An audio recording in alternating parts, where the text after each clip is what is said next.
She was hiding in plain sight, an award-winning chef working as a diner waitress. Nobody knew her secret until the day a billionaire walked in and recognized her food from 15 years ago.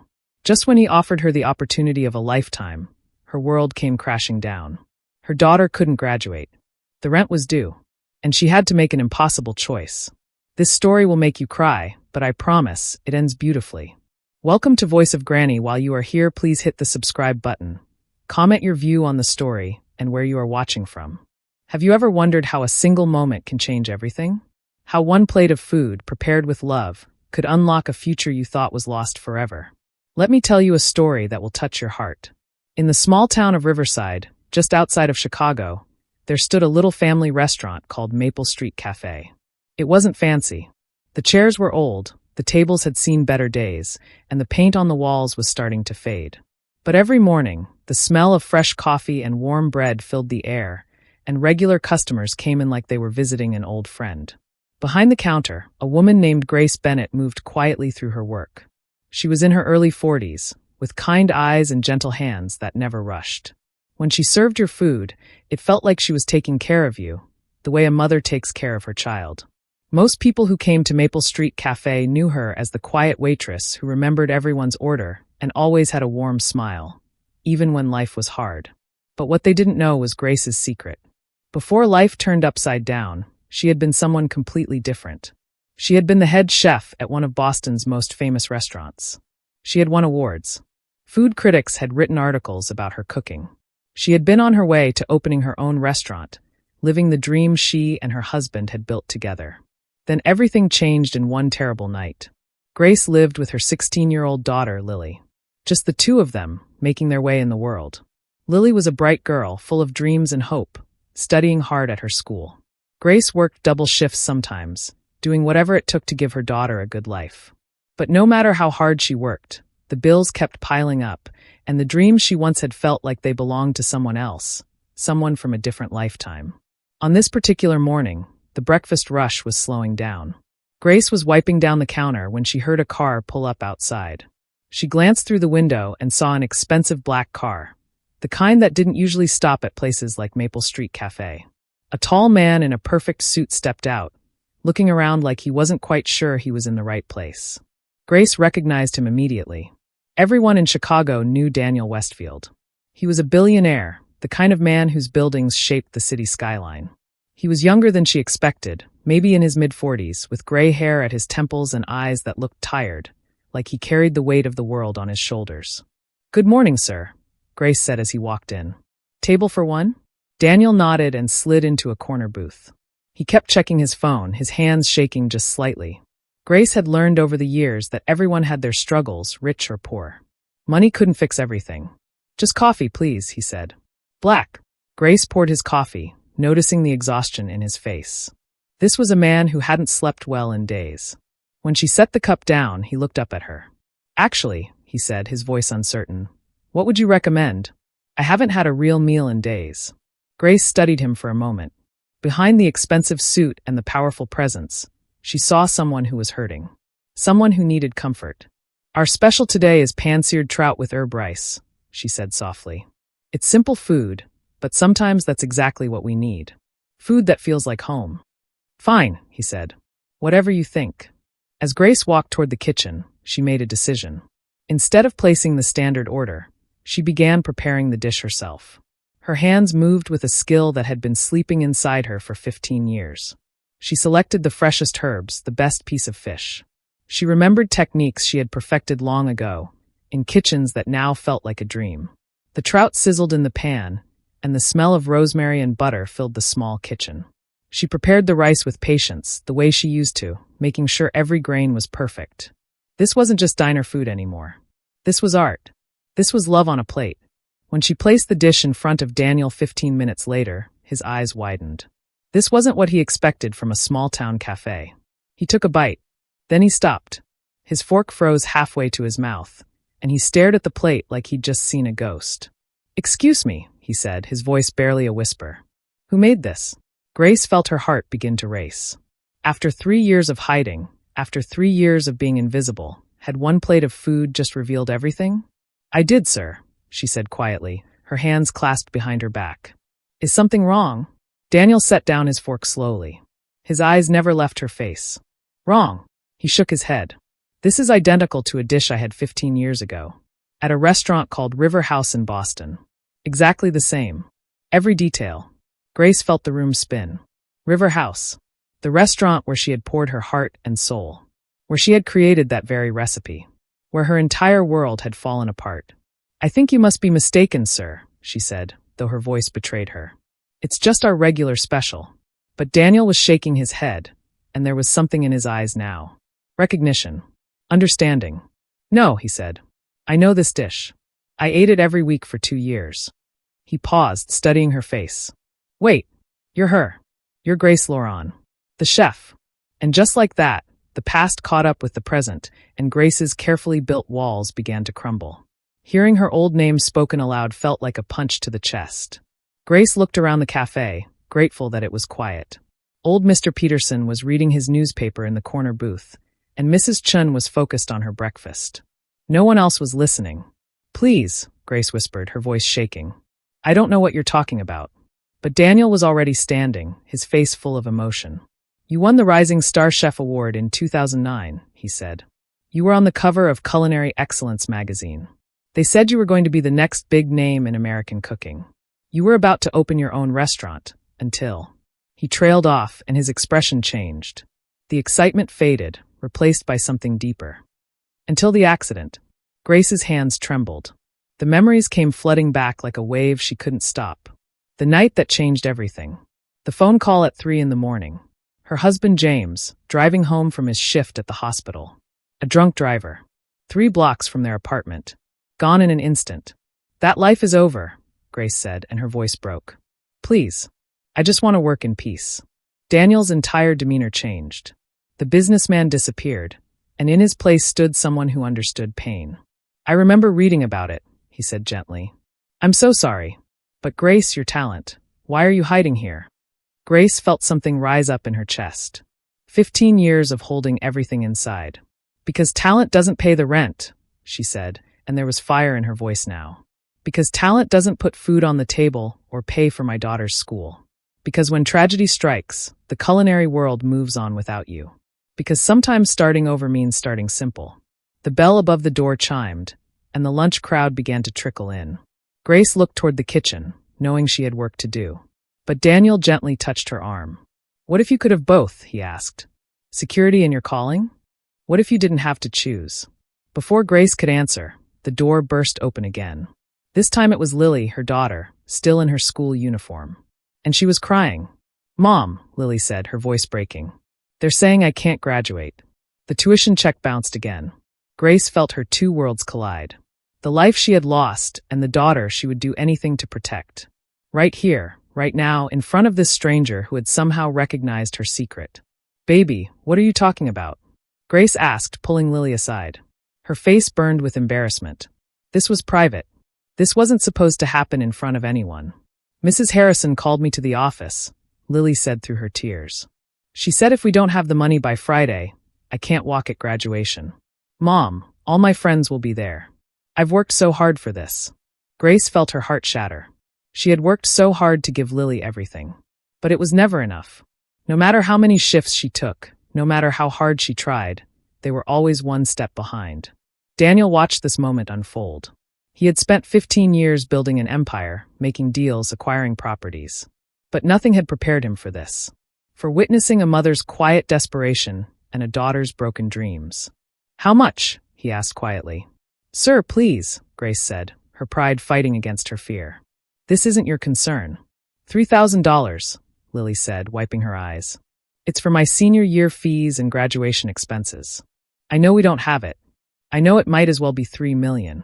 Daniel reached for his phone, but Grace stepped forward. Her voice was firmer now. No, I don't accept charity. I've never taken handouts, and I won't start now. It wouldn't be charity, Daniel said, his mind already working. It would be an investment. In what? Grace asked. In you. In your gift. He looked around the humble cafe, then back at Grace. I've been searching for someone for months now, he said. My company is opening a flagship restaurant in our new downtown development. Not just any restaurant. Something that will define Chicago's dining scene. I need a head chef who understands both excellence and heart. Grace stared at him like he'd lost his mind. You don't understand, she said. I've been out of that world for 15 years. I haven't worked in a real kitchen. I haven't created a menu. I haven't. Haven't what? Daniel interrupted.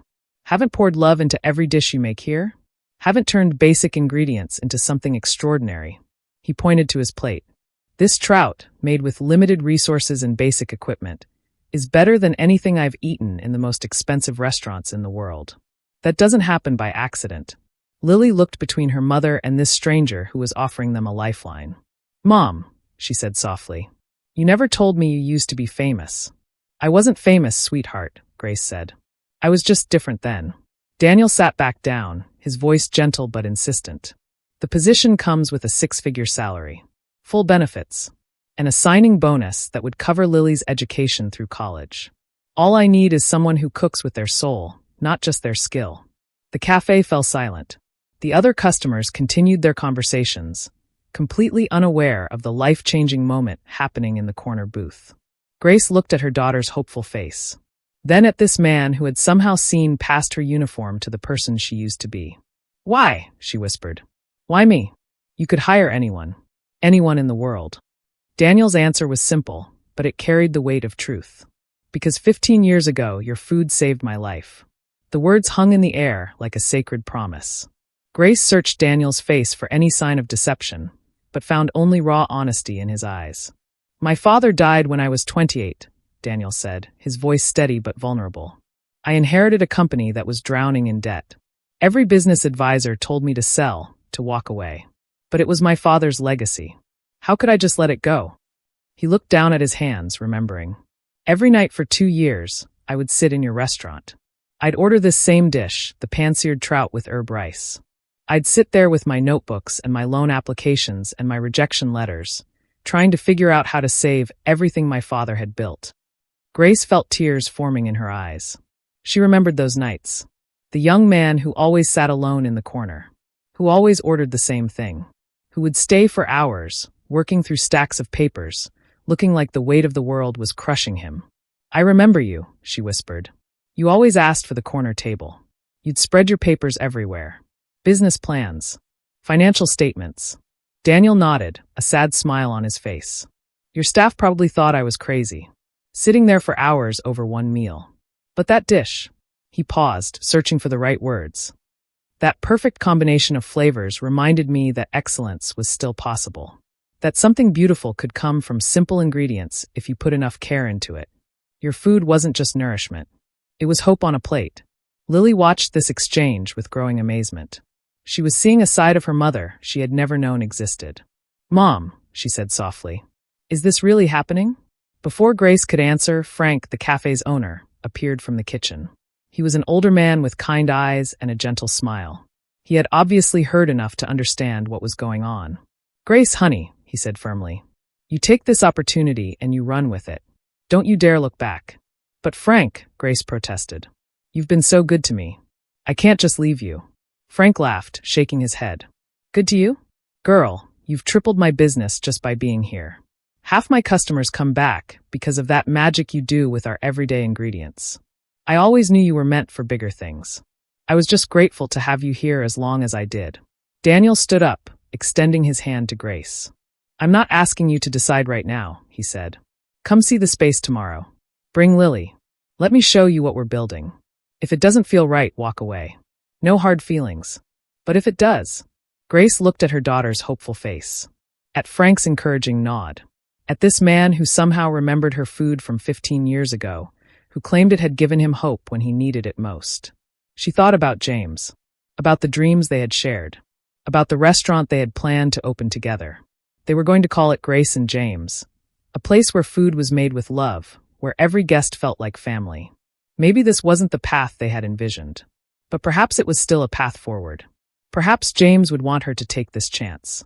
Okay, she said quietly. Then stronger. Yes. I'll come see it.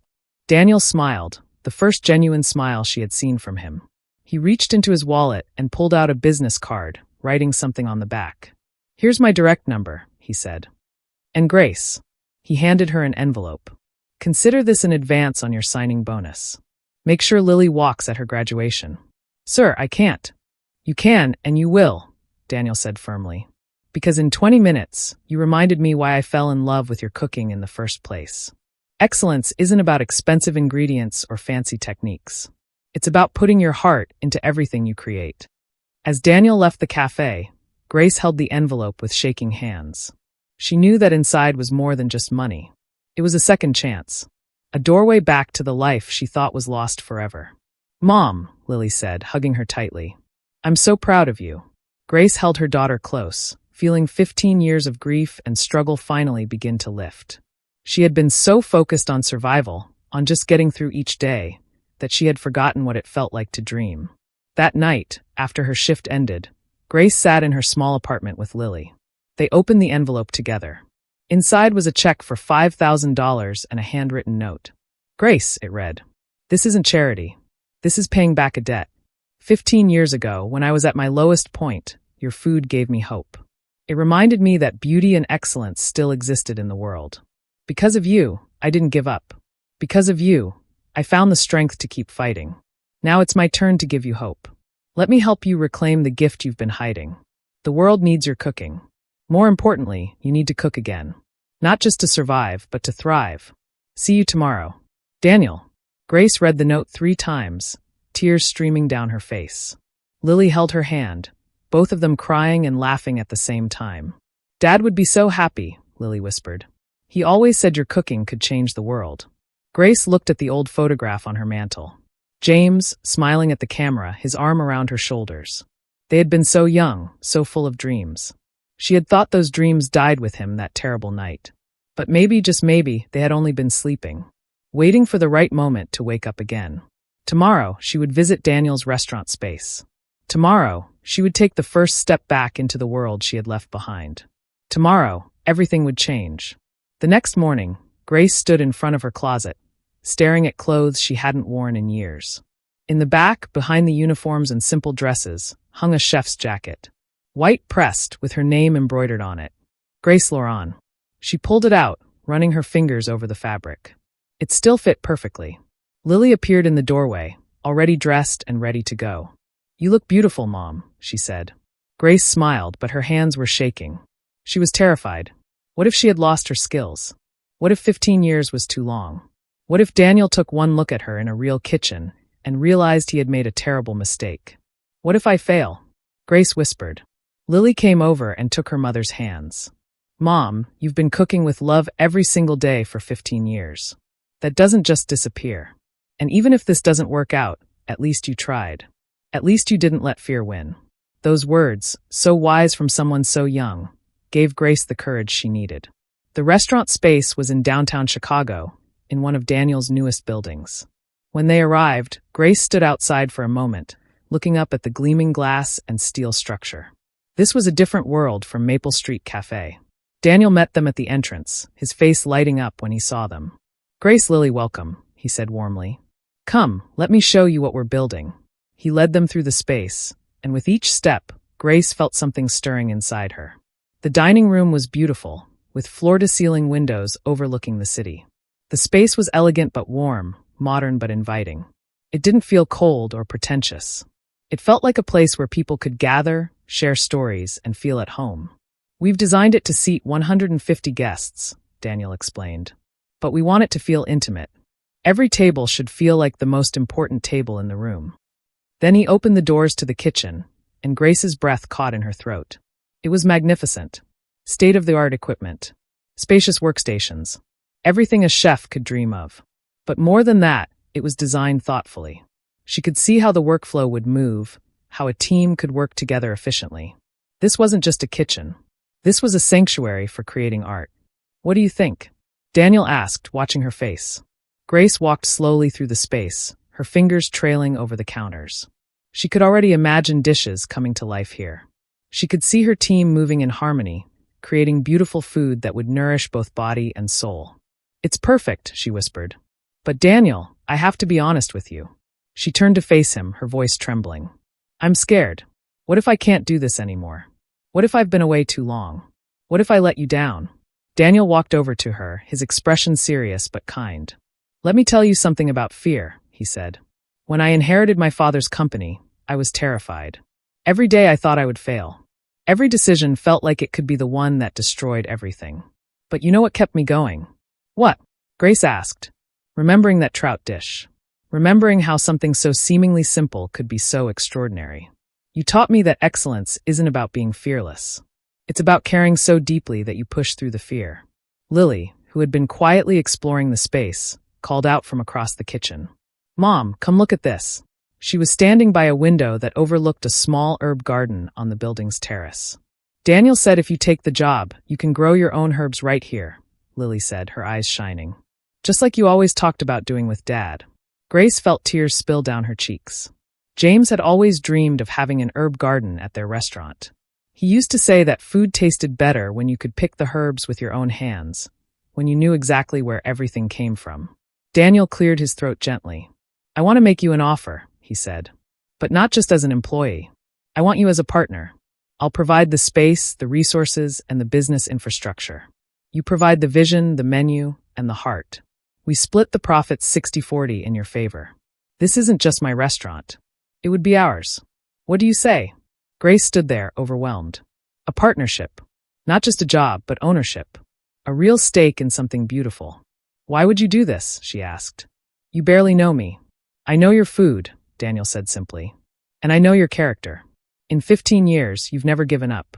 You've worked hard, raised a daughter alone, and never lost the ability to put love into everything you create. That's the kind of person I want as a partner." Grace looked at Lily, who was nodding enthusiastically.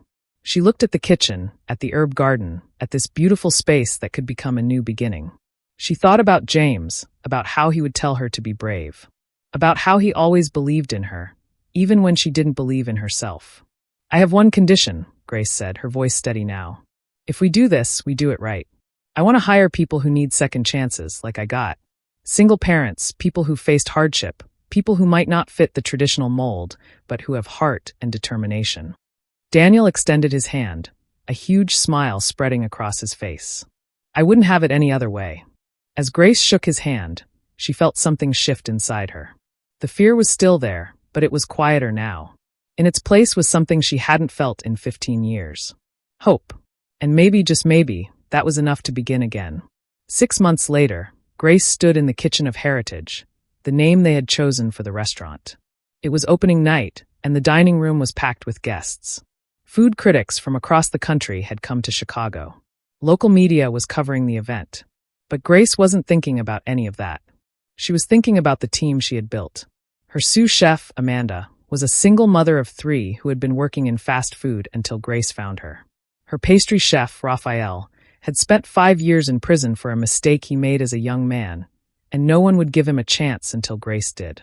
Every person in her kitchen had a story, had faced struggles, had needed someone to believe in them. 2 more orders for the pan-seared trout," Amanda called out, her voice strong and confident. "And the table by the window wants to send their compliments to the chef. They said the risotto made them cry." Grace smiled, her hands moving with practiced grace as she plated another dish. This was what she had been missing. Not just the cooking, but the connection. The knowledge that her food was touching people's hearts, not just filling their stomachs. The kitchen doors swung open, and Lily appeared, wearing a server's uniform.